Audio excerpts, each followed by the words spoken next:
Breakout normally gives very good opportunities to trade. However, sometimes there may be fake breakout. For example, if there's seeming to be a good breakout, however, in the end, the market developed into a big trading range. So in this case, if you do not see the fake breakout, you could lose money. Here's an example. Previously, there was a small trading range, and the market breakout to the upside with this big bull bar, followed by a doji bear bar, and then another huge bull bar here. So at this moment, it seems to be a breakout. However, you can see the market later develops into a big trading range here. For the trend to be a good breakout, it has to be consecutive bull bars or bear bars. So in this case, between the big bull bars here, you can see there's a doji bear bar.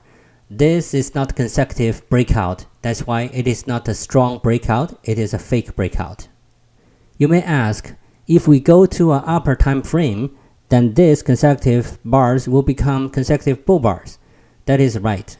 But the thing is that when you do the trading, you need to adjust the time frame so you can see a clear picture on your full screen.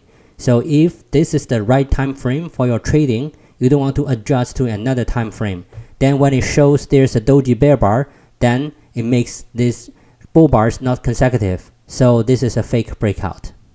Another way to tell whether this is a good breakout or fake breakout is that we can use the retracement. At the bottom, we have 100% and at the top, we have 0%. Then the market reverses back, you can see penetrates 38% and directly goes to 50%. Normally for a good trend, it retraces like 23% or 38%, but it goes to 50%. That means the upside pressure is lowered. It is not a strong breakout anymore. It depends on which signal bar you're using. You could get into a trade and lose money. If you use the bear bar top as the entry and this bear bar as the signal bar, the next bar penetrates the top, so you're in a trade, but the market goes down, you could have a stop loss. But if you use this bull bar as the signal bar, you can see the market next bar doesn't penetrate the top of this bull bar, so you're not in a trade.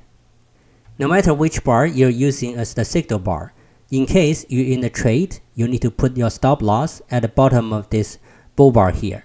So you can see the market actually goes down to test this stop loss. So if you're in a trade, you could lose money. Here's another example of the fake breakout. This is the chart for the GBP USD on unemployment rate.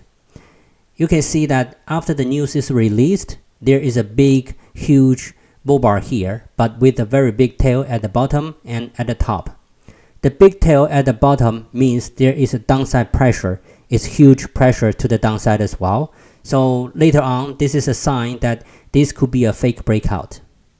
As the market develops, you can also see that the pullback here, there are consecutive 1, 2, 3, 4, 5, 6 bear bars.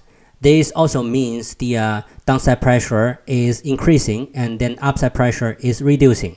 So based on these two signs, this is a fake breakout. You don't want to trade up anymore.